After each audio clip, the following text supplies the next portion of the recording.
राधे जय श्री कृष्णा।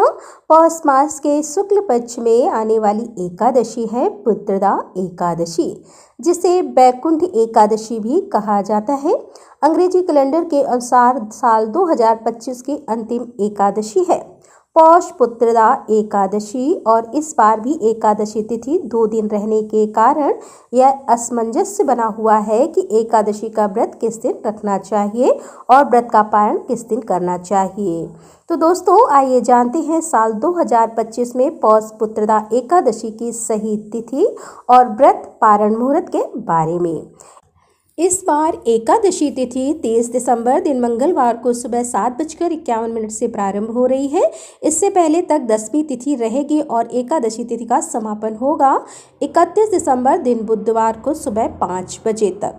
अगर एकादशी व्रत के दिन सुबह के समय 10वीं तिथि भी हो तो उस एकादशी को व्रत रखने के लिए ज़्यादा अच्छा नहीं माना जाता है, लेकिन ऐसा कहा जाता है कि इस दिन गृहस्थ लोग व्रत रख सकते हैं। लेकिन सबसे शुद्ध एकादशी मानी जाती है दशमी तिथि रहित एकादशी, यानी कि सुबह के समय दशमी तिथि ना हो। ऐसे में जो भी वैष्णव संप्रदाय के भक्त होते हैं या जो भी इससे जुड़े हुए लोग होते हैं वह शुद्ध एकादशी का ही व्रत रखते हैं, यानी कि अगर सूर्योदय के समय या ब्रह्म मुहूर्त के समय कुछ क्षणों के लिए भी एकादशी हो और उसके बाद अगर पूरा दिन द्वादशी तिथि हो तो वे सभी श्रद्धालु दूजी एकादशी का ही व्रत रखते हैं, जिसे वैष्णव एकादशी भी कहते हैं। और ऐसे में सबसे अधिक मोक्ष प्रदायनी या सबसे अधिक पुण्यदायनी तिथि कही जाती है वैष्णव एकादशी।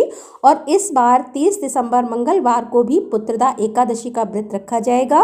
वहीं इस मंदिर के अनुसार 31 दिसंबर दिन बुधवार को भी पुत्रदा एकादशी का व्रत रहेगा। अगर बात की जाए किस दिन एकादशी का व्रत रखना ज़्यादा सही है तो 31 दिसंबर दिन बुधवार को व्रत रखना सबसे ज़्यादा सही रहेगा। ऐसा इसलिए है क्योंकि अगर आप मंगलवार के दिन एकादशी व्रत रख रहे हैं तो ध्यान रखिएगा बुधवार के दिन सुबह के समय हरिवासर रहेगा।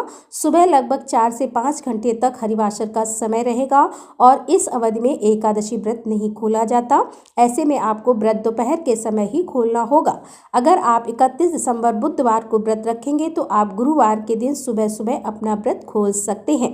तो आइए जान लेते हैं द्वादशी तिथि और पारण मुहूर्त के बारे में भी। द्वादशी तिथि 31 दिसंबर दिन बुधवार को सुबह 5:01 से शुरू होगी और इसी के साथ हरिवासर का समय भी शुरू हो जाएगा।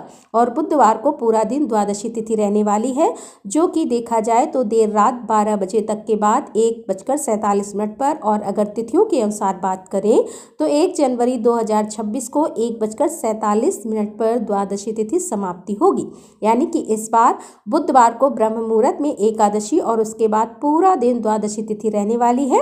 और जब भी दूजी एकादशी का व्रत लोग रखते हैं, यानी जिस दिन एकादशी और द्वादशी तिथि का संयोग होता है, तो व्रत का पारण त्रयोदशी तिथि के प्रथम प्रहर में ही किया जाता है, जिसका कोई दोष भी नहीं लगता, ऐसा शास्त्रों में भी वर्णन मिलता है। अब जो श्रद्धालु 23 दिसंबर मंगलवार के दिन एकादशी का व्रत रखना चाहते हैं, उन्हें 31 दिसंबर बुधवार को केवल दोपहर में 1:26 से लेकर 3:31 के बीच में ही व्रत का पारण करना होगा।